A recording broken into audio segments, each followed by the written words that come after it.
You bought $1,300 confusingly expensive phone, took it home, preparing for premium unboxing experience, only to realize that there is nothing extra inside. No charger, no case, no headphones, except cheapest USB Type-C possible and metal pin. Incredible. Look at this dude.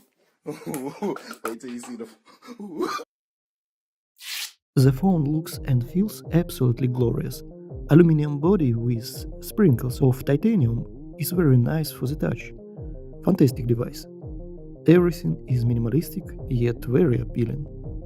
There is nothing to add to it. It has something to draw the eye and attention of people.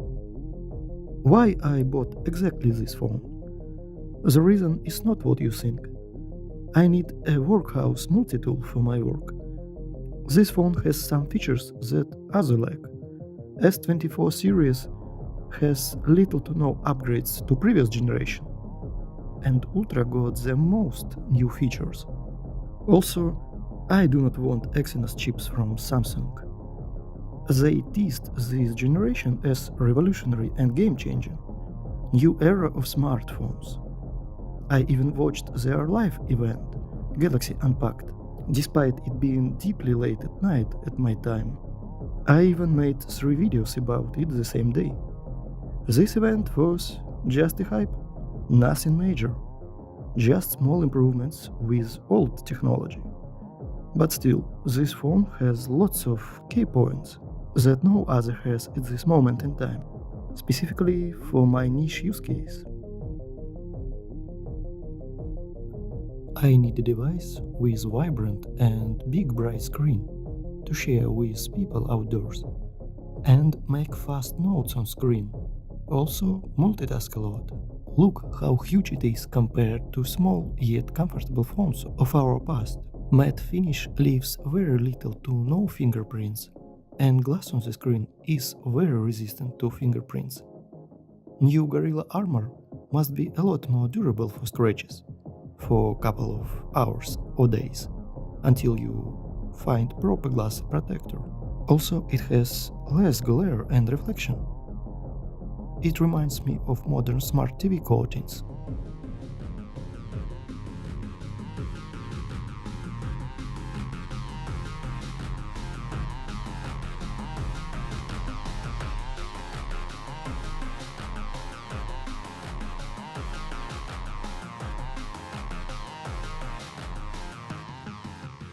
Let's turn this cool guy on.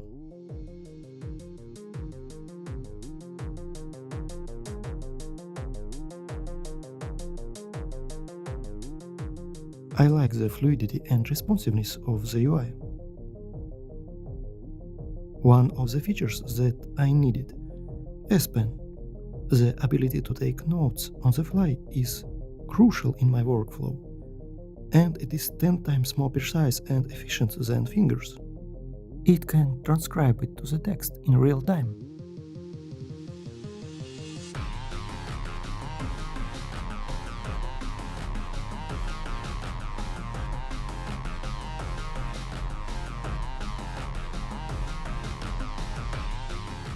The ability to multitask is unmatched on this phone.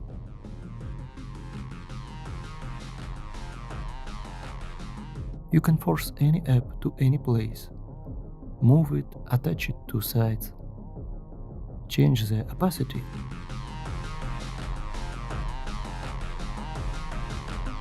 Split screen. In my use case, it can decrease by quadra the time spent on locations and conversations with people. It leads to more work done or more free time opened for the rest. As you noticed, our intergalactic overlords shortened perception of time in all living organisms.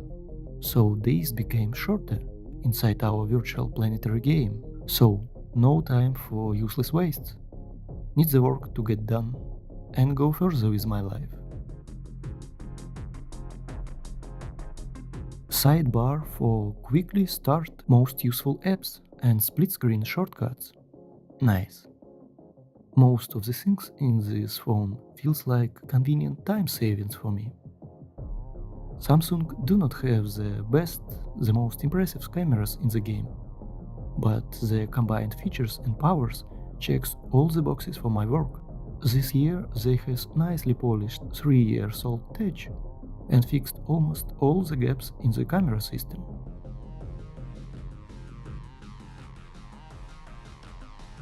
5 and 10 times zooms are very handy. Stabilization feels good. You can even film with multiple lenses split screen or floating window.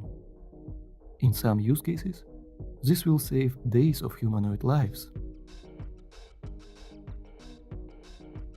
Also, the ability to switch between all lenses, including front selfie, is great. S Pen. Can't say enough of its usefulness. It is built in the device and has integrations that you can't get with external stylus.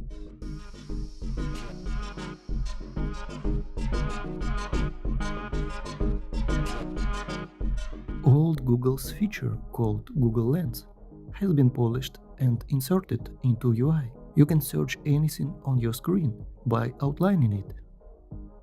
In any app, this feature will not be exclusive to Samsung. This year they have advertised lots of features completely unrelated to Samsung and their devices as a part of S24 series advertisement. Okay, they integrated what they call AI, but in reality it is more like just smart features. I can click and remove shadows. Cool. Let's try and move this phone on the table.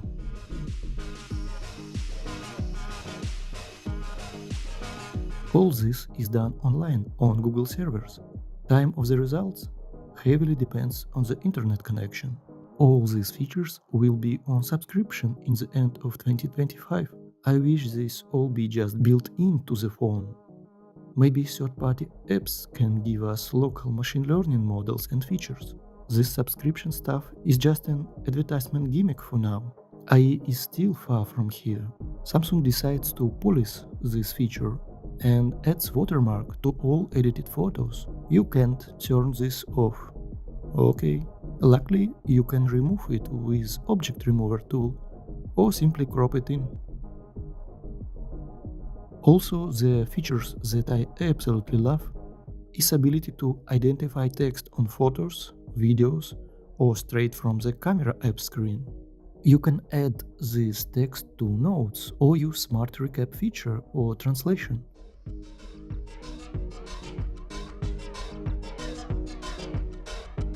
Image should be clear for the best results. Finally, my 11-year-old Sony phone can rest for now.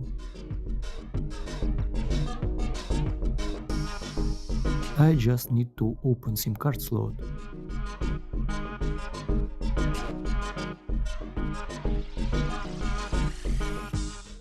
Oh, this is micro SD expansion. That's some other $1,300 overpriced 256 gigs in 2024 flagship phones do not have. Samsung, are you okay? Phone is so old and been in hell, so I have to use knives and scissors to rip it out. Literally.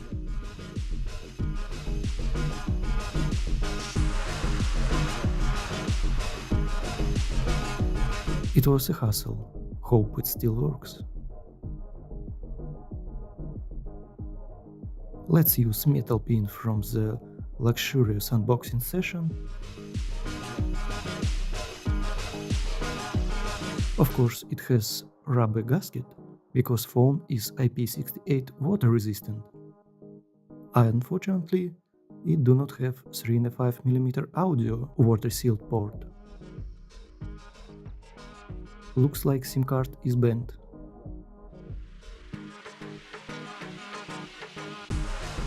It is broke. Guess we have to go to the carrier.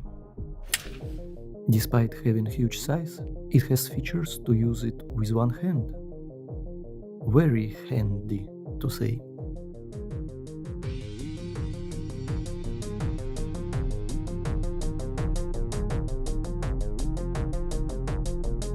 Can even use it almost without looking at screen.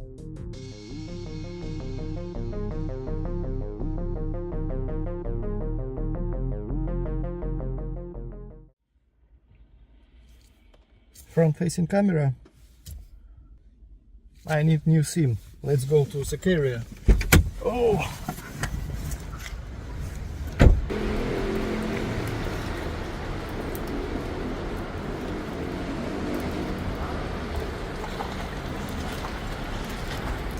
You can switch between all lenses in 4K 60 fps.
Let's quickly test some photos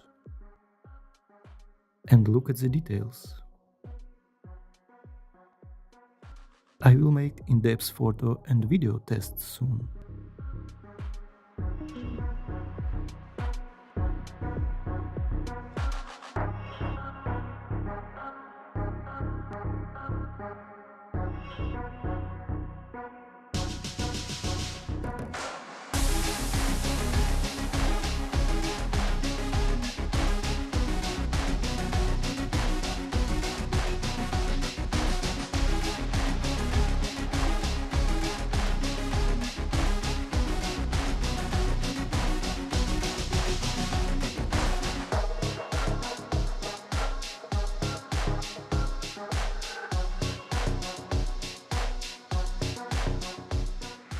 Want to mention that HEIF files have DCI-P3 D65 color gamut, and not all apps use it properly.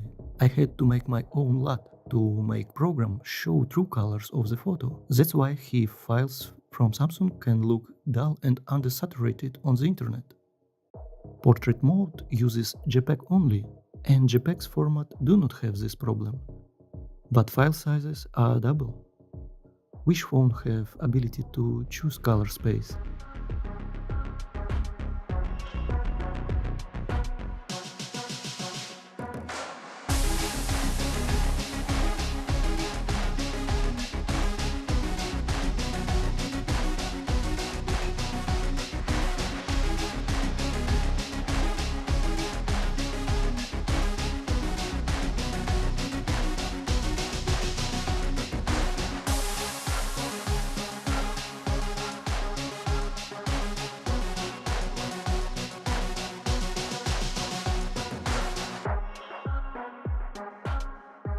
And enhanced features can sometimes ruin face. This is not what was in reality. This is how it were. I turned off camera optimizations.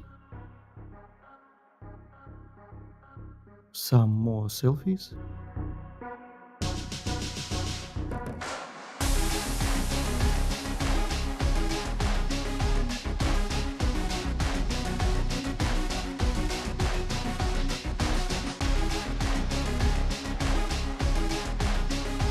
Elevator loop.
Ability to zoom comes very handy. I can miss nothing beautiful now.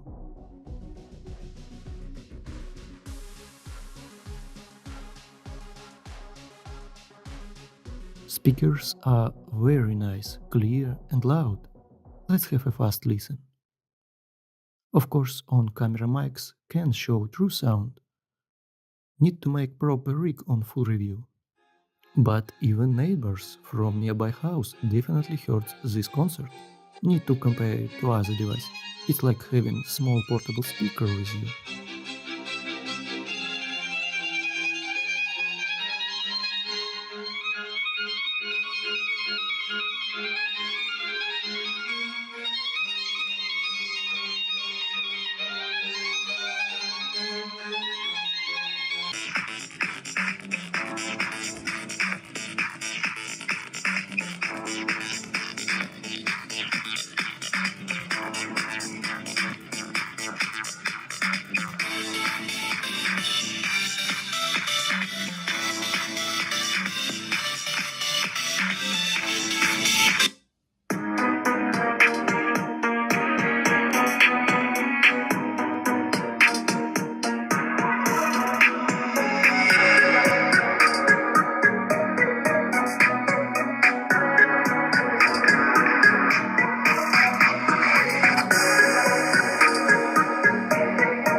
And the most important question, can it play Minecraft? Yes, it can. Let's test some games.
I am stronger still.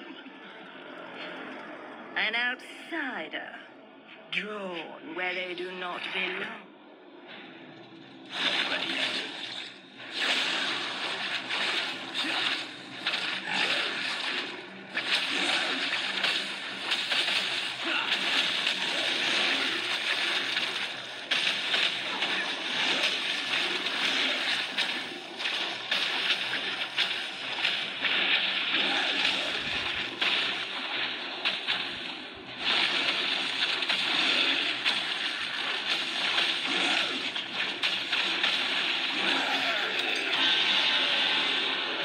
Potential becomes reality.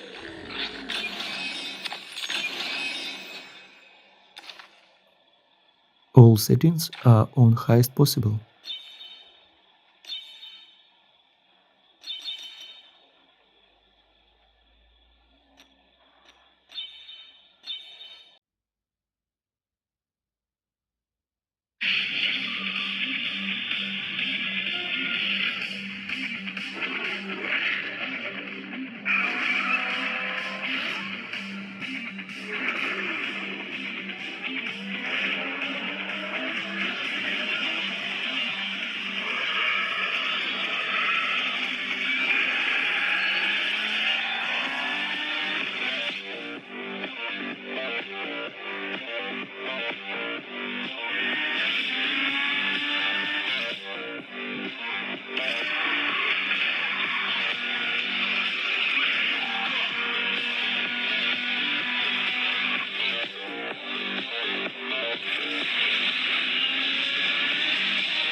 Battery life.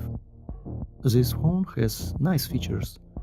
Reverse wireless charge, but it is little bit slow. You need at least 30% battery on device. You can manually increase this limit.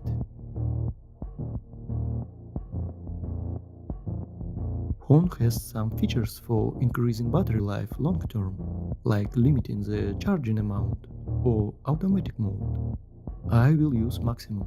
It also has power saving mode and you can control it. Let's turn reverse wireless charging on. You can charge your smartwatches in case of need.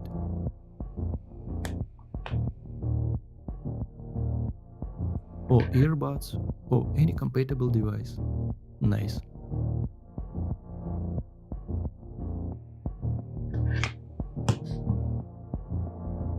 The first day of use. I fell asleep with Bluetooth earbuds on. In the morning, they were 71%. This day I used phone for 2/3 of what I usually do. Graph in the middle is just my test of car wireless charger for couple of seconds. 5 hours of screen on time. Used some messenger apps, camera, little bit of YouTube, and very lightweight use for other. From 71% to 14%, with only 5 hours of screen on time. Not very impressive for now. But Samsung devices has learning usage patterns for a couple of days. It should slightly impress when it learns what processes I use the most. I constantly use Bluetooth for smartwatches. For half a day I use headphones and S Pen a lot. This is what I need, so Bluetooth and cellular connection are always on. There was no charger in the box for $1,300 phone. I had some old 15-watt chargers in the house. Samsung was kind enough to include cheap peasant Type-C cable inside, but my chargers are Type-A, so thank you Samsung for ultra premium inconveniences. Our Planet of the Apes still uses cobalt outdated technologies for batteries, but even apes laugh at Samsung with their flagship 45-watt wired charging in 2024. Cosmic watchers will be upset to see this use of provided technologies. Second day of use, charged at 10 AM to 80%. The day I used it with only 1/3 of my usual tasks, so only 3 hours of screen on time. YouTube, testing of games, very lightweight use, nothing special. 49% were left, power saving mode was off the whole day. Third day, now I have used power saving mode. I used the phone almost for full power of my work day with Bluetooth on. At 18:33 o'clock, I got 49%, and at the late evening, 23:40 o'clock, it were 45%. Cellular data with Bluetooth still on. Used it to reply on messages, make calls, browse the internet. So battery, even with 80% limit and power saving mode turned on, will last all day with at least 20% left, with 4 to 6 hours of screen on time. Nice. But there are some bad stuff that worries me that I want to express. For now, S24 Ultra have desaturated screen, but I believe it will be fixed during firmware update, because the phone has this IP3 color gamut, and it is not properly calibrated for now. And first of all, this S24 series is not a proper upgrade. It is more like S21 version 2++. Most of the advertised IE features are just online cloud smart features that after 2025 will be subscription based. I need more offline local models and neural features to truly call it AI phone. Now it is not even close. Some of the translation features I just can't use. because it lacks most of what I use. So it is 50% online cloud-based and 50% not properly working. That needs years of polish. Next bad news are not related to Ultra phone, but base S24. I wanted to buy one for my wife, but it has Exynos and have software limitations, like no switching between lenses in 4K 60 frames per second, also has almost no hardware improvements. 8 gigs of RAM for base and 12 gigs for Ultra was good 5 years ago, but now it is outdated. 256 gigabytes for $1,300 with no memory expansion slot is just ridiculous. It must start from 512 gigs for $1,000 in my opinion, and $1,300 must be for 2 terabytes. This is 2024 officially. 45 wired charging without a charger in the box and 50-watt wireless charging is just too slow. We will see 200 watts wired and 100 watt wireless this year. Almost no real upgrades in camera hardware. Samsung, are you okay? But not everything is gloomy. I love build quality. Finally 4K 120 frames per second mode, but no 480 frames and more, unfortunately. Want to go slow instead of smartphone 8K, very fluid and fast UI, and insane multitasking experience. Ability to take notes and use built-in stylus is very handy. Ability to switch all lenses including selfie and multicam. I love it. Very solid cameras that can do everything, not exactly great, but more than good, all the time in all aspects. My conclusion. Should you buy this phone? For who will I recommend it? I need more testing to tell the details, but for now I can say this. $1,300 for 256 gigs is overpriced. You can find $600 to $800 flagships that can do better in some areas, especially in photo department. This is niche and premium product. But if you find all the features that I discussed today useful, or you have money to spend, you will get a very good device that looks and feels premium. Also, this whole video was recorded on the S24 Ultra in the room completely acoustically untreated. See you in the next videos.